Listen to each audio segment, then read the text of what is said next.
If we really want to keep for, but for now, just keep your lines super light and loose.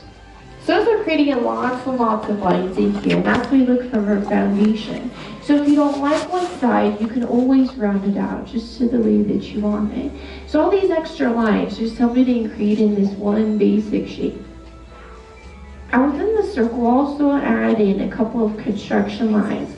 And these lines are going to help us anchor down the features of the face.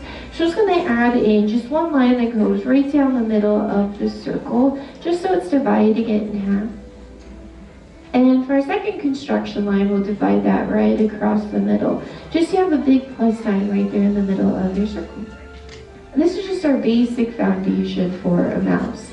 Now that we have a foundation in place though, we can start to add in some details to really make this look like her. Just going right underneath where the two construction lines are meeting, I'm just going to add in just a small squished oval just sitting here on its side. You can also think of this as like a little jelly bean or grape or olive shape too. But this is also something I want to keep, so I'm just going back just to lock it in. So notice now how the nose is starting to stand out from the rest of the underdress. Well, the nose also will add in a little snout line for her as well. And this is just by going right up above the nose. I'm just going to add in just a little stretched out rainbow, just so that it's not sitting flat on her face there for her. But we'll add in a huge smile. And the smile is just a letter U shape that sits right underneath the nose.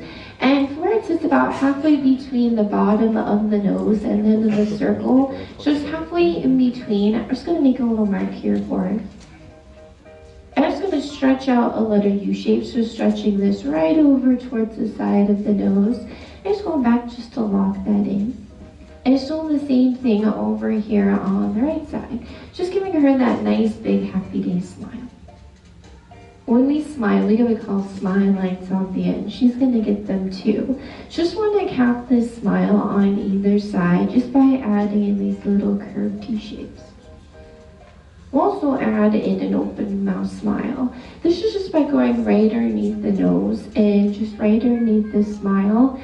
I'm just going to stretch out just another U shape. So this one's going to curve down towards the bottom of the circle and it's curving that right back in towards that smile.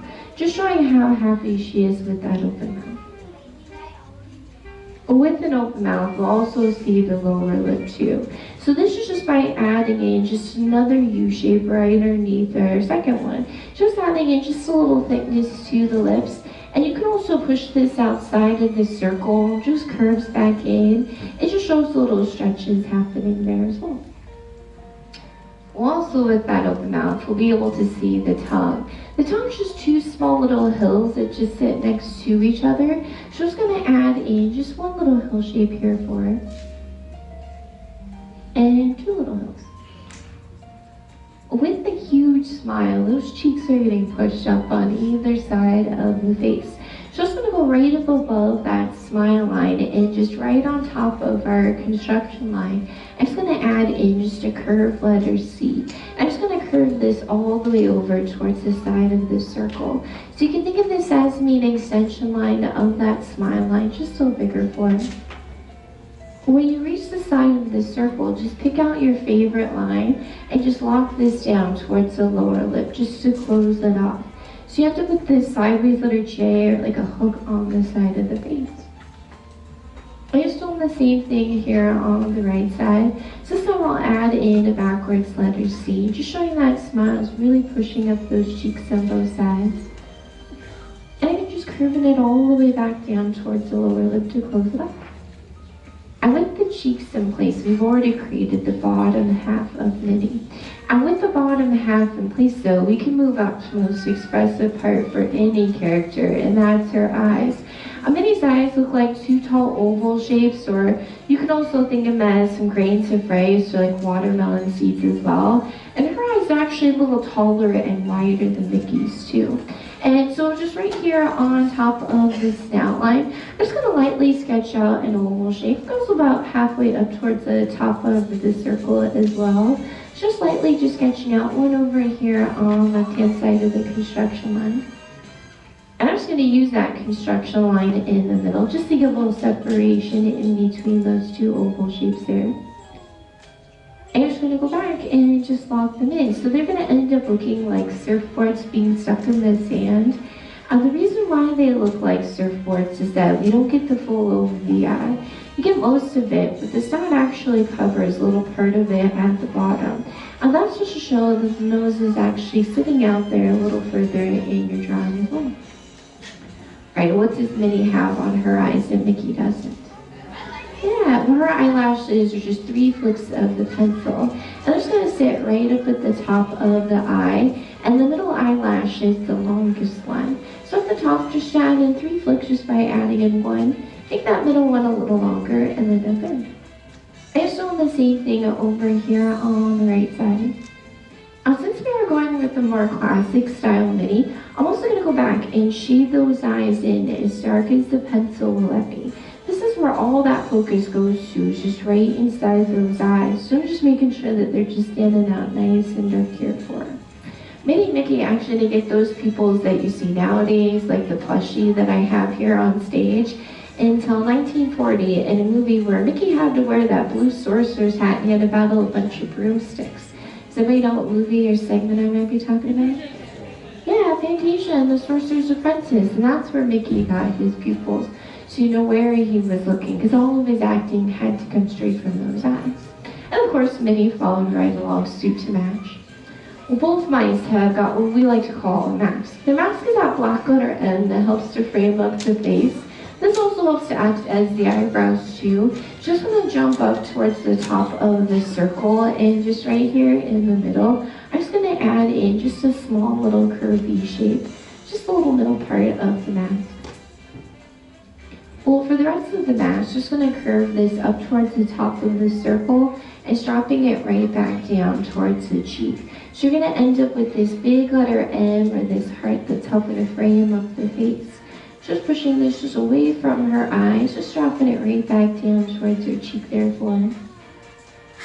Bless you. And just doing the same thing over here right back. With the mask in place, you can also go back and just close off the rest of the head. So this is just by picking out your favorite lines up here at the top and on the sides. So that we're missing a couple things for this little lady, right? What are we missing? Her ears, and before she wore a bow, she wore what we call a flower pot hat.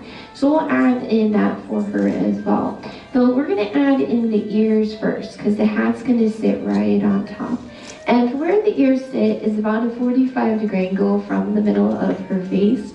So in between the 2 construction lines is that 45-degree angle. So in between these 2, like right about there, and in between these 2, like right about there. Her ears are also half the size of the face. If you want to think about the face as the size of a quarter, the ears are actually about the size of dimes. I don't want to make the ears too small. If you make them too small, she's going to end up looking like Minnie the Bear Cub or Minnie the Chipmunk. And we want Minnie Mouse, so it's always better to make those ears in just a little bigger than smaller. And just remember just to lightly sketch those ears out, just like what we did with that first original circle. So again, just using that whole entire arm just to sketch it out there. Alright, we'll add in that flower pot hat there for her.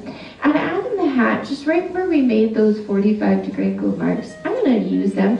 I'm just going to extend them just inside of her ear, say a little bit less than halfway. I'm just doing the same thing over here on the left side. And I'm just going to connect these 2 up here at the top just by adding in just a stretched out rainbow. So I'm just stretching out a rainbow, just going from one side here to the other. And she's got this dome part in the middle of the hat, just a taller rainbow shape here for her, but not as wide. So I'm just going to go just from one side of the ear all the way to the other. Of course, what would a flower pot hat be without a flower? And for the flower, you can extend it out towards the left or the right. It doesn't matter either way for her. I'm going to extend it out towards the right-hand side, just adding in a curved line for the stem. And just adding in just a small little circle here for the bud. And adding flower petals is just by adding in just some letter U's that go all around the bud. And you can really add in as many petals as you like. I just like to add in 5 going all around there. With flower in place, you can also go back and just lock in the ears here on the sides. So anything that's not being covered up by that hat, you can also go back and just really darken up any of those lines that might fade away through our drawing process here for it as well. But the last step an artist really needs to make is the signature. And you can sign your name wherever you feel it fits best.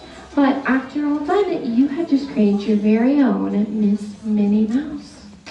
Alrighty, so how did we all do? Pretty good? Did we have fun? Well, I would love to see each and every one of your drawings before you go. So on the count of three, go and show me how you did. But don't forget to take a look around, because everybody drew her different. They're all different artists, supposed to have her unique art style as well. Alright, so 1, 2, and 3. Minnie Mouse, let's take a look out here. Very nice job over here. Loving those eyelashes as well. Looking great in the back rows as well. Nice and dark with your drawings back there. Very nice job over here too. Nice little chubby cheeks there for us. Looking great in the back rows too. Nice and dark with your drawings back there. Very nice job. You followed all the steps. Wonderful work. I have to say, I'm impressed with each and every one of you that you all graduate from the Animation Academy. So give yourselves all the round of applause for just graduating. Congratulations. Very nice job. Well, now that you've graduated, you're more than welcome to come back for another class in which we'll be teaching you a different Disney character. Otherwise, I will leave you here with Sam. She's going to help you out. So see you later. Bye. Thanks for coming. Katie, a big round